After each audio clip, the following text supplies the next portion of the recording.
nice and warm and cozy.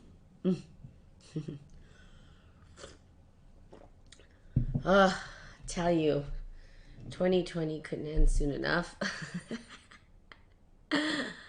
I don't think that anybody escapes this year from, going through some sort of battle or, and maybe somewhere in the world, there are people who are like, haha, you guys did it wrong, and look at us, we're wonderful, you crazy people.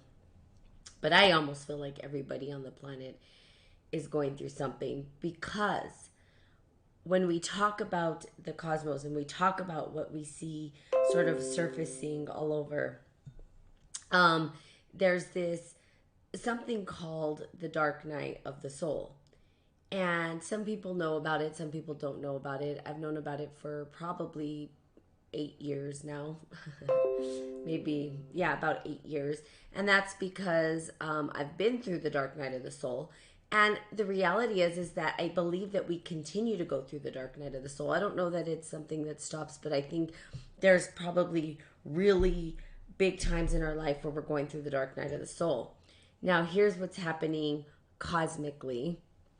And I kind of like it because I read in a book, it's like the cosmos, the very foundation of the universe is going through the dark night of the soul, meaning that darkness and the shadows are being revealed.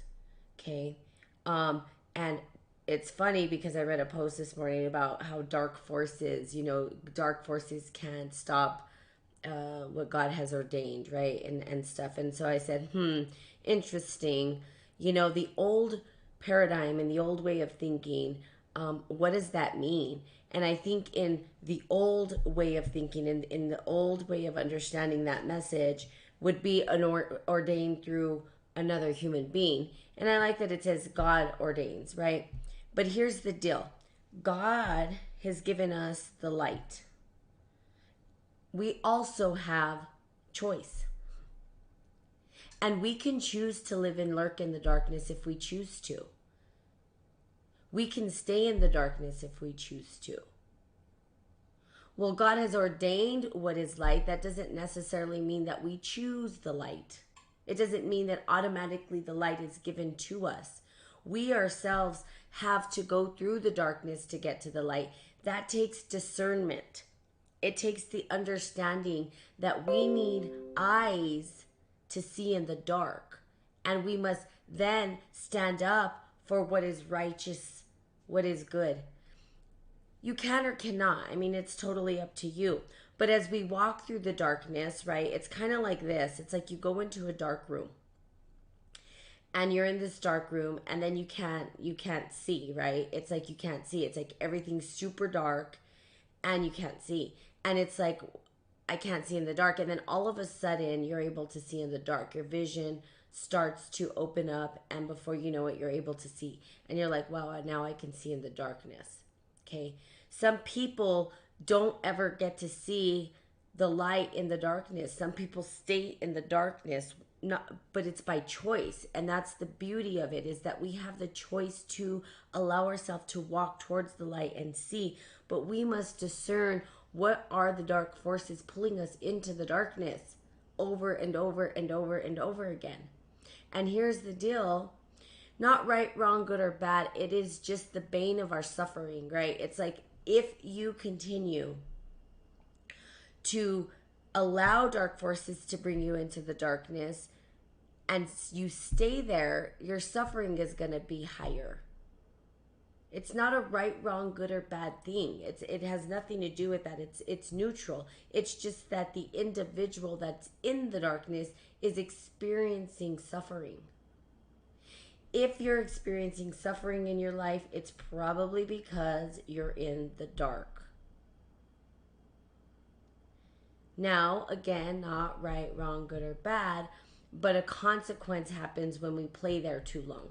There's consequences for it. And the way to understand this is to look at your life. What are the circumstances and conditions that are actually being illuminated in your life? Well, being in the darkness, you're going to cast the light out into the material world. The material world, looking at your relationships, the people that you're connected to. How are the relationships with the people you love? Are they healthy? Are they good? Are they not? And if they're not good, you get to look at your life and ask yourself why. That's called taking personal responsibility for what's showing up. Well, why is it showing up this way? Discernment is having the ability to question yourself through that process and take full responsibility for what shows up in your life. Now, if you're okay with what's showing up in your life and everything's harmonizing in your eyes, then that's fine. Continue doing what you're doing, right? But if not, then it's like, let me take a look and see why in the world is this showing up over and over and over again? Why am I suffering? What am I not seeing? Or what am I pretending not to see? And it could be both. Sometimes we hope that we can cast the light in these shadow places, but it's not up to us to decide.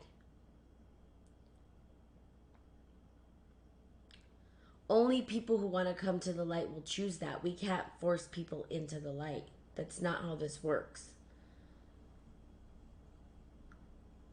And right now, we're in Plato's cave, looking at the walls and the shadows passing by and not understanding how to get out of it, right? Like what's in the light? We can't even see it. We can't even understand it at this point. Some of us completely in the dark. Why? Because we're not 100% sure what's happening, right? There's so much going on right now. And we may never come to that understanding of, what's happening in the cosmos and everything to bring us to this particular point of time. There's theories, there's ideas about why we're experiencing what we're experiencing and seeing what we see in the world today. We know that we are participating. Good morning, Melissa. Good morning, Rajil. I don't know what that is. Israel. Good morning, Lisa Marie. Or Liz Marie. Right. So we ourselves don't 100% know. We can't say that we understand completely, fully. We have science, we have tools to try to describe and theorize why we are seeing it. But we do know that we are participatory, that we are participating in the events that we are seeing happening around us. And I will say that the dark night of the soul as a cosmic thing, right? If we put it into that perspective and we started to understand it from that space, we can then say that perhaps we are going through our own spiritual dark night of the soul. And what does that look like? But we do as the hermit does, right? And I love the idea of the hermit, which the hermit says there's always the light. The lantern is always with you to guide you. We also have what? We have the cats, right? Cats were revered a long time ago. Why? But it was because they could see in the dark. They were the eyes to the underworld. Does it mean that we have to go and praise cats? No, it's not about paganism. It's about us being able to see for ourselves in the darkness. For us to be able to recognize when there are dark forces pulling us towards the darkness. Is it wrong to go through the darkness? No. We must go through the darkness in order to get to the light. So it's a both and. This is not an either or conversation. This is not, oh, you're terrible for being in the darkness. No. There are some really amazing things that we pull out of the darkness, some very deep understandings, right? Good morning, Aubrey. And everybody is starting to talk about the darkness and emotional states of being. Why? Because it's a time right now where people are like, it's not working. Whatever we're doing as a world is not working. The old ways of thinking don't work. They don't fit into what we see in the world around us. There's sort of this disconnect between the words that are being spoken and the view that we're seeing. In other words, there's no reconciliation between the two. All we're seeing is distortion because we're like, wait, what? This doesn't fit into the theories and the models and the understanding of the way the world's supposed to be looking at this time. Like, models have changed. Ideas have changed. The way that we see the stars, everything has changed, and historically over time. And we're starting to say, well, what are we really seeing? if we're seeing destruction of the planet, if we're seeing that we're like, oh, well, humans are dumping waste, this, that, the other, well, that's part of the story. That's part of it. What other forces are at play? There's tons of forces at play. And us, right, we have the ability, and this is kind of cool. This is what makes it cool to be a human being. Is that we ourselves can experience all of these things, and we can sort of put words to it to describe it. So we're basically just reviewing and viewing and observing and witnessing and experiencing all these things around us, and then we're trying to put words to them. But we look at the words and the models and everything that has been put and theorized out there, and we're saying, yeah, but that's not how we see it. So those theories don't work. They just fall apart. Because now individuals are saying, yeah, but that model doesn't even make sense because I can't even see the world that way. And we're in a great shift. It's a paradigm shift. It's a paradigms of consciousness is one of the courses I'm taking. And it's funny because it's like, well, what is postmodernism? What is postmodernism? So the world around us right now was before or prior was very, very, very scientific, very left brain. And this is in the Western world, I'll say, mostly. Right, because we still have sort of the Eastern world, which then goes into different ideologies when it comes to religions, when it comes to practices, when it comes to the family unit, culture, and all that kind of stuff. When we're looking at the Western world, very individualistic. It's very scientific, and science itself doesn't even explain what we see and what we're experiencing, and there's a total disconnect because people will say in the sciences, well, look, I believe this to be true only if I have, evidence of it. Okay, cool. Got it. How do you feel about that? And then they're like, what do you mean feel? I don't feel. Yes, you do. You're human. You're having an experience. Your body feels. If you didn't feel, you wouldn't be able to eat, or you wouldn't even care about eating. You'd have no taste buds. So you're feeling something. You're seeing with your eyes, and then you have some feeling in the brain because you're processing the information that's coming in. That's not scientific. There are thoughts in your head that nobody can hear. How do you explain that scientifically? And they try to, but they really can't. They can't put their finger on it. And there's this total disconnect, right? Science isn't absolute, but people will say, well, it is absolute. Really? So let's talk about your experiences of this world and take science out. Is that true for you? Is it real that if I put a hot pan on your hand that it's going to burn and you're going to say, ouch? Well, probably 9 times out of 10, if your brain isn't functioning properly and you have no pain because the brain is what monitors the pain, maybe not. But in reality, I'm going to say, is that true or not true? I mean, you could explain it scientifically, but there's a feeling that happens. You're not going to keep your hand there. You're going to move it. So the emotional states that we go through, right? It's looking at life through these emotional lenses. Emotion ignites the darkness in some ways. Emotion allows us to walk through the darkness in some ways. The darkness is not just about our physical body going into dark spaces. It's about our emotional states and us going through these emotional dark spaces that are uncomfortable. When they speak of dark forces, it's the forces that are pulling you into suffering.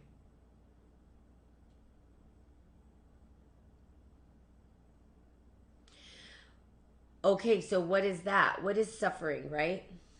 Well, how do you stay into an emotional state? It's asking yourself, what patterns have I repeated? What patterns am I repeating? Your projectiles will show up to help you kind of discern what is light and what is dark. And some people just don't get the message. They just don't get the message. They can have an entire nation telling them this person's bad. Look at Hitler, right? How did someone like Hitler come to power? And for a while, some people might have thought he was wonderful.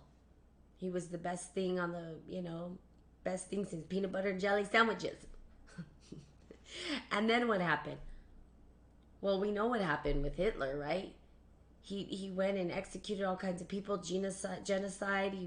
He wanted to kill all the Jews. I mean, he did some crazy stuff, right? And then he was doing even more crazy. I don't know what he was trying to do. I don't know if he was just trying to like be the dictator of the entire Earth, planet, whatever, and kill everybody except for him and his little tribe of people that wanted to follow him. Where was the discernment in the individuals to say this is dark force? Well, most people didn't even speak up. They just allowed themselves to go through it and said, "Oh, okay, well, we'll just follow it. We're afraid. We're afraid to speak up. We're not going to say anything." And look where that led them, right? So, right, wrong, good, or bad? No, not from that perspective. What we're looking at is, why did people allow themselves to stay in the darkness and not speak up? And that's you yourself asking yourself those questions. Well, do I choose to stay there?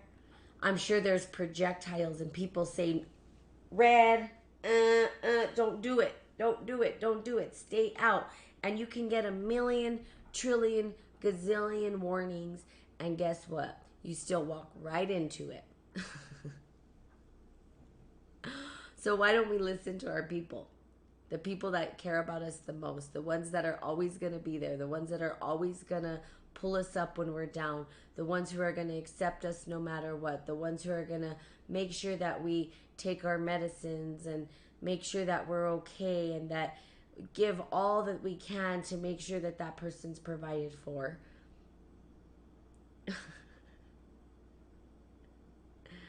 And not listen, right? And we'll say, well, we're not going to listen to that person that we know is good in their heart and stands on good moral principles and grounding,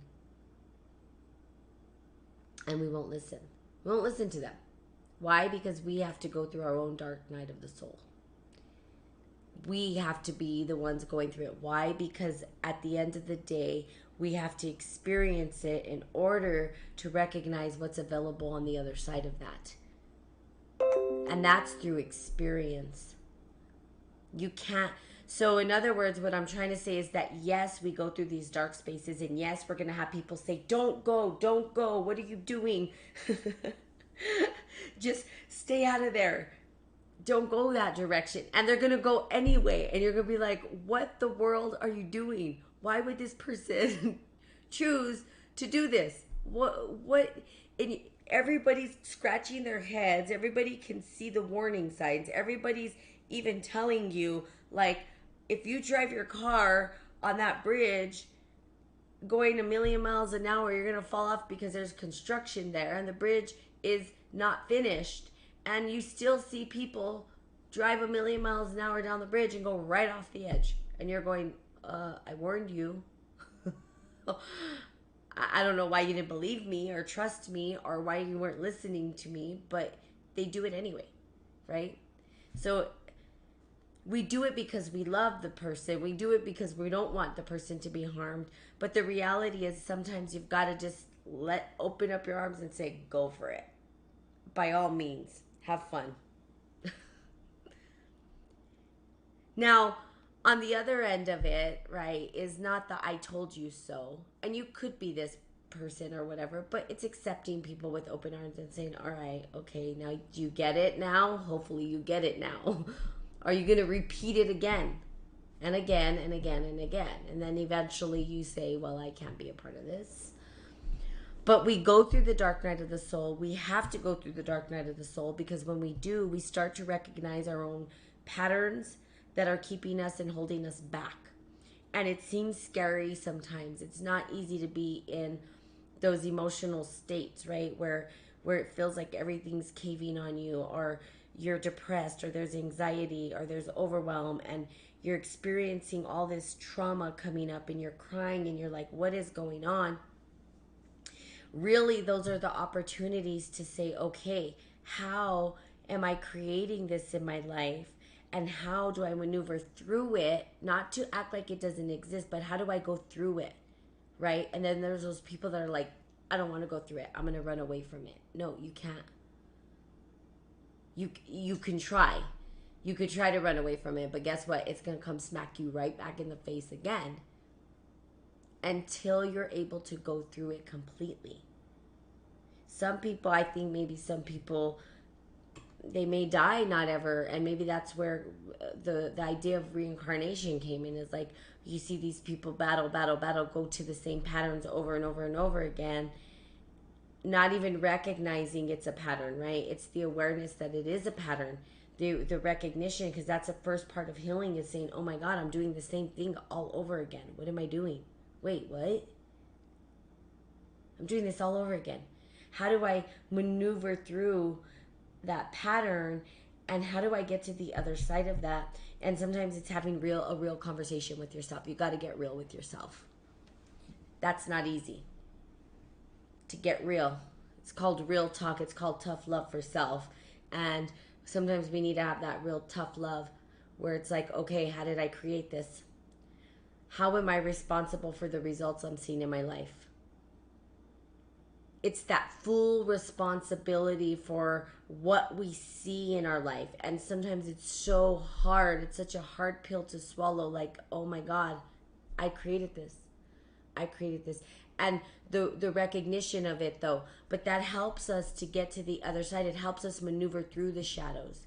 It helps us move through the shadow side. It's not about letting it go. And you're going to hear more and more people talking to this idea, because why? Because we're in a new paradigm where we can no longer say that emotion doesn't matter and that these shadow emotions are non-existent and we can just get rid of them completely. That's BS. We know that doesn't work. It's not true. If that was true, everybody would be walking around with smiles on their face, leaping for joy every single day of their life, never having drama, never having issues, never having suffering.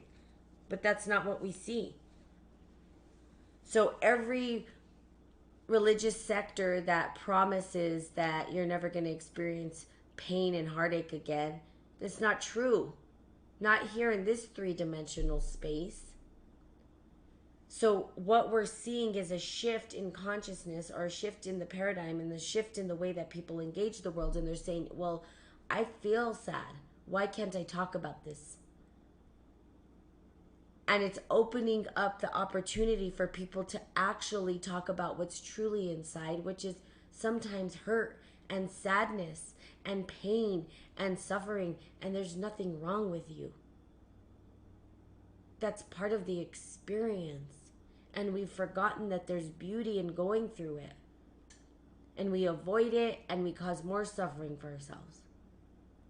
But if we simply allowed ourselves to go through the emotional states and allowed ourselves to fully engage it and surrender to it and live with it and understand that this too shall pass. I mean, that's where that came from. And recognize that after you go through this entire process of, allowing your emotions to move through you, that at the end of that, there is this beautiful rainbow just waiting for you. There's beauty in experiencing these dark emotions. There's beauty in it. It allows us to dance in the happiness and the joy, fully embody the happiness and the joy. Not as just like it's not sustainable. Not as like, oh, I'm happy for a day or two and then of 5 months I'm depressed.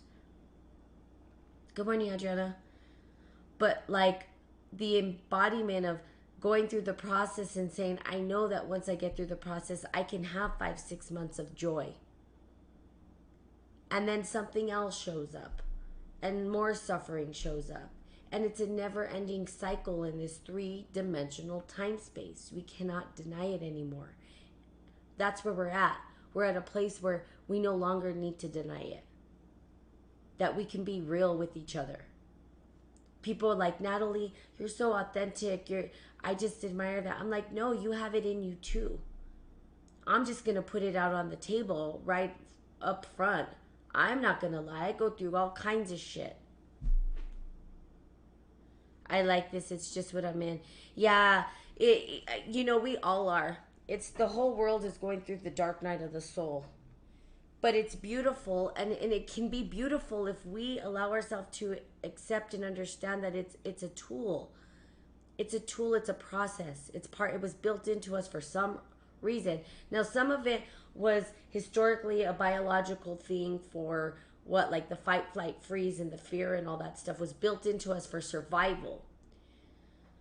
We don't, that is biological, and we've kind of allowed ourselves to allow those emotions to show up no matter, even though we're not like fighting off lions and tigers and bears to survive. Instead of, oh my, lions and tigers and bears to survive, we're not, but we still have that fear in us, right? And it's the psychological fear of other things, right? The fear has now morphed into something that we probably don't even need to be fearing or worried about, but biologically we were built that way. The other things like depression and all that stuff, good morning, Scott, really is a result of our mental space and the way that we engage life and the way that we understand and have been taught about what this world means. And they've taken out several rites of passage in several cultures, which was the ability to allow a child to go through these emotional states and allow the child to develop into a healthy state of mind and say, oh, it's okay to have these feelings. People cringe at the word feeling. And I just can't even understand, because guess what? About 90% of our time we feel. I mean, I'm feeling this cup of coffee right now. It's warm. It's giving me a sensation in my fingers. As I talk, I can feel the vibrational frequencies in my throat, and I can feel it. As I'm sitting here on the chair, I can feel my feet pushed up against the table. It's giving me some emotional response, right? Am I comfortable or am I uncomfortable? If I'm uncomfortable, I'm going to shift. Thank you, Nitin. Am I going to shift or am I not? So again, we're feeling all the time, and yet we're afraid of this word feeling and emotion. I mean, we've come too far as a species to be afraid to talk about these things, right? It's like, it's almost, in a way, it's almost comical. For someone, it would be comical for someone to act like they have a perfect life, in my mind. I'm like, oh God, if you're pretending that is happening, because I think back in the 70s, no, 60s, 50s and 60s, people were acting like everything was great. Let's hide everything. Let's pretend everything's beautiful. Someone did that today, I'll be like, really? We are so past that. We are past this pretending that everything is fine. It's not. Shit's crazy. Let's just be honest with each other. I'll be like, my life isn't a whirlwind right now. I'm going crazy. Does that mean that I don't have beautiful experiences? No. It just means it's part of the experience. If we allow ourselves to go through the dark night of the soul, if we allow ourselves to move through that space and we fully embody it, surrender to it, and allow ourselves to go through the entire process without trying to numb it out with something. And I'm not a doctor, so I don't want to get in trouble, because I know the way it is out there. I'm not saying stop your meds, whatever. Do whatever is right for you. But what I'm saying is, if we allow ourselves to go through the entire process and we come out on the other end, we will realize that we were not broken to begin with. We were just merely told we were broken because we had dark emotions. We all do. The person giving you the drugs probably has issues at their house. They're probably fighting all the time. It's not perfect at their house either. So I look at everybody and I'm like, we all have base issues. And the base issues are what? Base issues are sadness, depression, abandonment, not worthy enough. I don't matter. Who am I? Where do I fit in the world? Everybody's asking themselves these questions. That is not, it's not just one person. And you could go anywhere in the world. Unless you go to a place where they accept these emotional states and they walk people through the process as children, then you're going to have a whole person who's like, oh yeah, I have suffering, but I'm okay with that. Like, I live in the slum, I'm happy. Like, they taught me to be happy with no matter what, that this is just, whatever the process was. And I've seen kids run around. I worked with kids in the slums of India, and they were happy. We were making bracelets, and they were, and I've never seen such big smiles and joy and wonder in their eyes, because it was beautiful to them. That was their life. They didn't feel like they needed to be saved from something. They allowed themselves to go through the emotional process. But also there was suffering there too. So again, we all suffer. There's no escaping it. There's merely accepting it, surrendering to it, and allowing yourself to go through it. And when you get to the other side, that's what's available to you is God's greatest miracle. You fully embody joy, happiness, peace, love. It's not this false love, this, oh, sort of superficial love, or this, I need love from the outside world. It's a full acceptance of self, a full acceptance of you, of who you are. Why? Because now you've accepted yourself completely. I have suffering and I accept it. I have sadness and I accept that. But I also have joy and I accept that. And I also have self love and I accept that. You are going to hear, and I know that this message is out there more and more, the acceptance of what we call the shadow side. We're moving through a shadow. And a lot of people who are not prepared for it or might be struggling because they want things to be perfect and they're not going to be. So that, kind of get that out of your head. Or don't. It's totally up to you. I'm just trying to merely provide support to let you know you're not alone, that we are all going through it together. That is the sacred bond of brothers and sisterhood, is that we have it together. And together we can move through it and support one another through the process. If someone's giving you a warning sign and you still go in, there is nothing wrong with you. You're just going to have to experience it fully.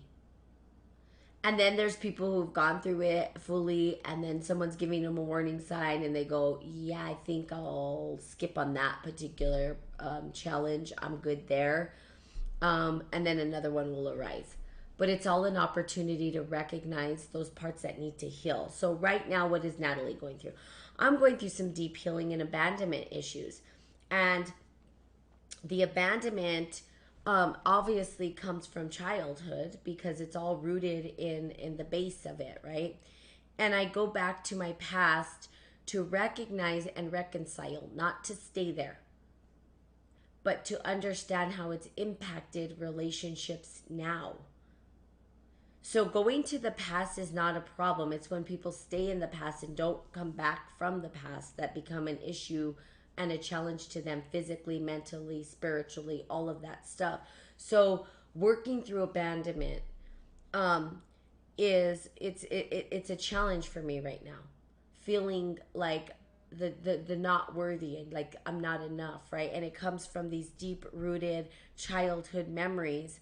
And then after those memories are reconciled and I understand how they're impacting me as an adult in my relationships with individuals, then I can reconcile the two. And I can start to shift and change. Doesn't mean abandonment's not going to come through over and over again. It just means that I'm aware of it as it surfaces. Okay? You don't get rid of stuff. Stuff doesn't just go away. It just changes, right? Energy can neither be created nor destroyed. These things don't just get destroyed and demolished and they're gone forever. The abandonment is always going to be there. So as it rises within me, I recognize the sensation and the feeling and say, that's abandonment. Okay, got it. How am I going to deal with this? Well, sometimes I cry. I'm going to cry it out. And I'm going to allow myself to go through all the emotional state of what I'm feeling and how I'm feeling not accepted and how I'm feeling unworthy and not enough and all this stuff. And I'm going to cry it out till the end, until I have no more tears, no more thoughts. And then all of a sudden, there's this beautiful sun that gleams in, and I remember I'm worthy. I am enough. Why? Because God said so. I wouldn't be here if not. And I don't need the recognition from the external world to know that I can find it deep within myself. So the process of allowing yourself to go through that over and over and over and over and over again, and then when it comes to you again, right, when you start to feel it surface again, the time between, and this is, I've talked about this, the difference between a master and a beginner is practice. The process, right, the process shortens, because as abandonment starts to come up and you start to cry, you start to overcome it a little faster. And before you know it, maybe there's no tears. Maybe you're able to feel it in the gut, rise it to the surface, let it go and release it back into self-acceptance. And the breath itself is the one that facilitates that. Maybe no longer the tears, but now the breath is the facilitator of it. And you could just breathe it in. But you understand the feeling, and that's what people are avoiding, the feeling of feeling sad. The feeling of allowing themselves to cry. They're avoiding that feeling, and they hold it in and they get sick. Let it go. Like, just let it go. Go through it fully. Allow yourself to come out on the other end. And no one's saying to stay stuck in the past, but we pull from the information. Where did the story begin? Where did these abandonment issues start? Oh, they started when I was a child because of blah, blah, blah, blah, blah. Okay. But guess what? It's okay. Because I accept myself now. And then I think about all the things that I've done in life, all the accomplishments and everything like that. And there's this self-pride of like, I'm proud of myself. And it could be a bit of ego. And again, ego is not a bad thing. Ego helps us facilitate through the world. That's why we have one. But it's not ego in the sense of I'm better than, but a recognition that I'm good enough. Okay? Not that I'm better than, but a recognition that I'm good enough. There's a difference there. And an allowance to give permission to others to recognize that they themselves are good enough and that they matter. And that gives them permission to go through the process. So here we are, Dark Night of the Soul in the Cosmos. We have the ability to walk through the shadow and come to the light. But it's going to be up to us to facilitate that. It's going to be up to us to stand for it and help our brothers and sisters through the process, not make them wrong for feeling, but merely be the support for them. Because we're all going through it. Every person, hey Betty, is going to be faced with the challenges of the dark night of the soul. And the only way to overcome it is to go through it and to also be honest with yourself and release that energy. If you don't release that energy, if you don't rectify all of the things that you need to rectify, those deep, dark things in your head, the secrets, whatever that it is, if you're not allowing yourself to let it go and let it out and rectify the issue, you're going to hold it in and your suffering is going to continue. But you can untangle that. You can untangle it.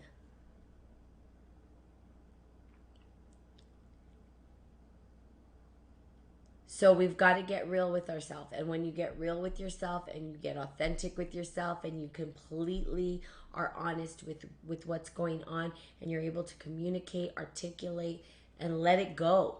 Surrender and let it go. That's where healing starts. And I think we all want to heal, right? Everybody wants to heal. I'm healing. I'm healing through some emotional stuff.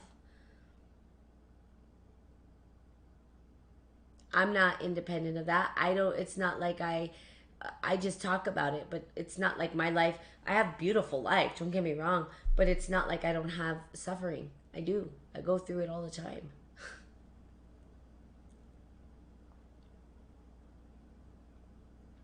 Okay, so hopefully this helps. I hope that you guys got some good information out of it. Just remember that we're on this journey together, and together we can unite as brothers and sisters. Um, Remember, forgiveness, gratitude, love. That's it. Forgiveness, gratitude is a secret sauce right there. That is my secret sauce. It sounds beautiful in words, and in practice, it's so messy. It's a messy practice, but it sounds pretty when you say it. So there you go. That's right. Forgiveness, gratitude. I call that my secret sauce because first we start with forgiveness. That would be self forgiveness. Yes, rewatch it, Betty. It talks about dark emotions and the dark night of the soul. Um, Forgiveness first. We forgive ourselves and forgive others, right? Who are we not to forgive? That's what I was talking to God the other day. I was like, who am I not to forgive? Like, you forgive me. Like, how could I not forgive that? Like, really, who am I? Okay, so there you go, forgiveness. And then after the forgiveness, I recognize this gratitude surfaces. It's like thankful. It's like I'm thankful. I'm thankful for what that person did for me, even though we may not get along anymore, or this or that. But there was something that was left behind. There was always a gift left behind in every situation, even the darkest situations. There's always a gift, and that I feel is gratitude. Being able to thank a person that might have slapped you in the face a few times and forgive them, and then also your self forgiveness, right? And being grateful for yourself. Maybe you're grateful that you cut that off. And then love. And then you go through the process of love. And that's sort of, if you go through that process, I'm pretty sure it's going to come out the same for you. It may not, but that's how it is for me. Forgiveness, gratitude, love. In that order. And it sounds beautiful, but it's not easy to practice. It becomes messy. You're like, do I really want to forgive this person? Oh! But that's my motto, so I have to. No, just kidding. Actually, I'm not. Sometimes it's very, very complicated. But we go through it anyway. Whew. This world, I tell you guys, I'm just giving you guys a big old hug. Just feel it. I hope you guys can feel it. Like, we all just need hugs at this time in our life. Like, big hugs of like, I see you, sister. I feel you, brother. I understand. We're going through some crazy shit. And you know what? It's okay because all of us are. We're all going through crazy shit. But the hugs and the love and the recognition that we're all going through the crazy together, right? Yeah. Thank you. I love the hugs. I appreciate hugs. I love hugs. I'm a hugger. I'm a huggy. I hug people even through the pandemic. I didn't care if they were willing to, but some people weren't. So I was like, ooh, I don't know. Do I go in for the hug or not? Like, I'm a hugger. I'll receive it. So there you have it. I love you guys so much. Thank you for showing up. Thank you for being here. Thank you for taking time for yourself. And thank you for really, really, really understanding that it is okay to go through the shadow emotions, that you are not alone, and that I promise you, you will be given the eyes to see through the darkness. You will. Everybody has a pair of eyes to see in the darkness. And you will, if you allow yourself to go through it, be able to see in the shadows and be able to walk through it. So be the cat. Be the cat in the darkness, right? You can still see. There's still light in the darkness, even if it's a faint. The moon still shines at night and gives us some light, reflects some light back to us. And even when the moon is not shining bright, there's still some residue of light there. So put on your eyes in the darkness, allow yourself to go through it, and know that you're going to be okay. Right? Awesome. Love you guys. I will be seeing you all tomorrow. Have the most fantastic Taco Tuesday. I guess today's Tuesday, so have some tacos today, okay? All right.